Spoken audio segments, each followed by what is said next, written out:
আমার ওই একটা প্রশ্ন আমি জবাব চাই যে আমার ভোটটা গেল কোথায়। সব হলেই যদি সুষ্ঠু নির্বাচন হয়, সব কেন্দ্রে যদি সুষ্ঠু নির্বাচন হয়, আমার জায়গায় কেন এটা হলো এবং আমার ওই একটা ভোট কোথায় গেল? আমার প্রশ্ন একটাই যে আমার ওই একটা ভোট কোথায় গেল। ঢাকা বিশ্ববিদ্যালয়ের শিক্ষার্থী যদি এটাকে গ্রহণ করে তাহলে সাদরে আমিও গ্রহণ করব, কিন্তু আমার ওই একটা প্রশ্ন আমি জবাব। দর্শক আসসালামু আলাইকুম। আপনারা একটা ভিডিও দেখলেন, আমাদের কালকা একটা নির্বাচন হয়েছে, ডাকসু নির্বাচন, বিপি নির্বাচন।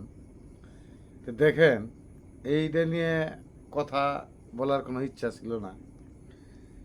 তে দেখলাম আজকে কালকা থেকেই শুরু হয়েছে। দেখেন আমার স্ক্রিনের নিচে একটা ভিডিও চলতেছে, তে কিভাবে সিল মারতেছে।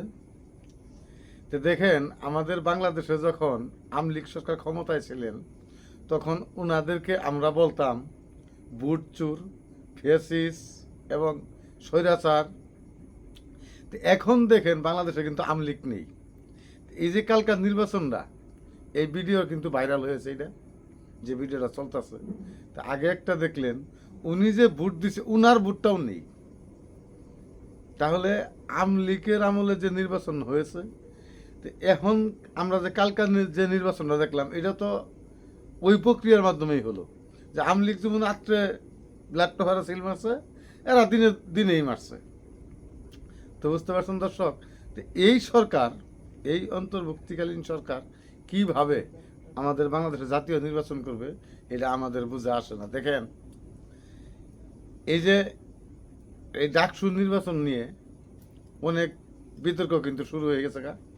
অনেক মহল থেকে অনেক কথাবার্তা আমরা শুনতেছি। তো দেখেন দর্শক, আমার মনে হয় না বাংলাদেশে ভালো কিছু আশা করা আমাদের জন্য ভুল। আমাদের জন্য বাংলাদেশে ভালো কিছু আশা করা ভুল, কারণ ভালো কিছু আশা করা যাবে না। আমার মনে হয় বাংলাদেশে আর সুস্থ, স্বাভাবিক বা গ্রহণযোগ্য একটা নির্বাচন আমরা মনে আর দেখতে পারবো না। কারণ বাংলাদেশের জনগণ আশা করেছিল যে কালকা যে নির্বাচনটা হয়েছে, যে এই নির্বাচনটার মাধ্যমে দেখি কতটুক গ্রহণযোগ্য একটা নির্বাচন হয়। তো আমরা নির্বাচন ভোট শেষ হওয়ার আগেই আমরা ভিডিওতে দেখতে পারলাম সিল মারা শুরু হয়ে গেছে।